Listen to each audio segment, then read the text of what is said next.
नमस्कार दर्शक बंधु जय जगन्नाथ। आज कार्यक्रम में दर्शक बंधु आम रवि शनि जोग विषय आलोचना करवा।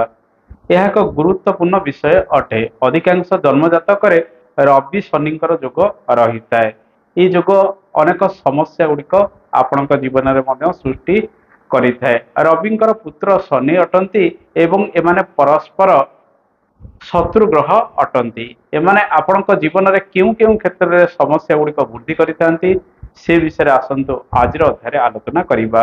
कहुए जदि पूर्व जन्म बापा सहित आपणकर शत्रुता रही किंबा आपणकर आपणक पुत्र सहित शत्रुता रही ए जन्म से जोग गुड़िक संगठित होता है एवं से जोग से लोक मानकर जन्म जातक देखा जाए जो मानकर जन्म जातक रवि शनि जोग गुड़िक रही है। रवि शनि जोग विभिन्न क्षेत्र में समस्या गुड़िक वृद्धि करते विच्छेदात्मक ग्रह अटंती। दर्शक बंधु रवि शनि जोग जदि जन्म जातक रही है जदि रवि बलवान था कौन हम जदि शनि बलवान था कौन हम से विषय आसतु जाना। जदि जातक रवि बलवान था उदाहरण स्वरूप आपणकर मेष राशि रवि सहित शनि जोग रही। मेष राशि शनि नीचस्थ किंतु रवि उच्चस्थ। ए स्थल में आम जो देखा आपणकर जन्म पर आपणकर पिता उन्नति प्रगति अधिक हम किंतु आपण शत चेष्टा करी विभिन्न क्षेत्र में सफल हो पारे ना।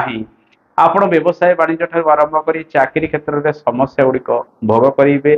जेपर्यंत आपणकर पिता बंची रही से पर्यंत आपण जीवन में किसी ना कि स्ट्रगल समस्या कर्म क्षेत्र में बाधा प्रतिबंधक उपजु थब किंतु आपणकर जन्म पर आपणकर पितांकर बहुत उत्तरोत्तर उन्नति होबार संभावना रही है। जदि शनि बलवान था रवि दुर्बल था जन्म जातक रवि शनि जोग रही है ए स्थल में कौन हुए ना आपणकर जन्म पर निजर उन्नति प्रगति अधिक होता है चाकरी बाकरी क्षेत्र ठार आरंभ कर कर्म क्षेत्र बेपार वाणिज्य इत्यादि क्षेत्र में किंतु पितांकर जीवन में बहुत समस्या पिता बहुत संघर्ष करती कर्ममय जीवन को नहीं।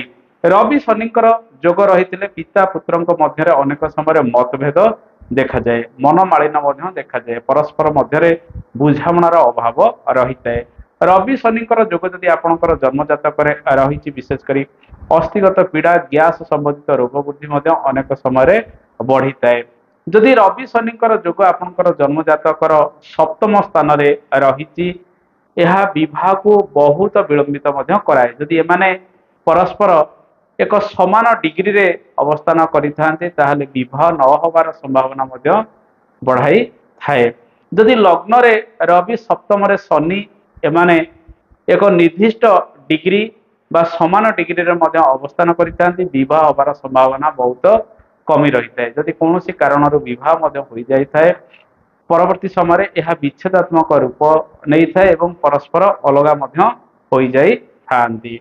जदि रवि शनि जोग आपणकर जन्म जातक रही आपण सब जो ग्रहटी दुर्बल रही से ग्रहंकर उपचार गुड़िक करवा आवश्यक। शनि दुर्बल थे शनि उपचार करेंगे रवि जदि दुर्बल रही रवि उपचार करवा आवश्यक।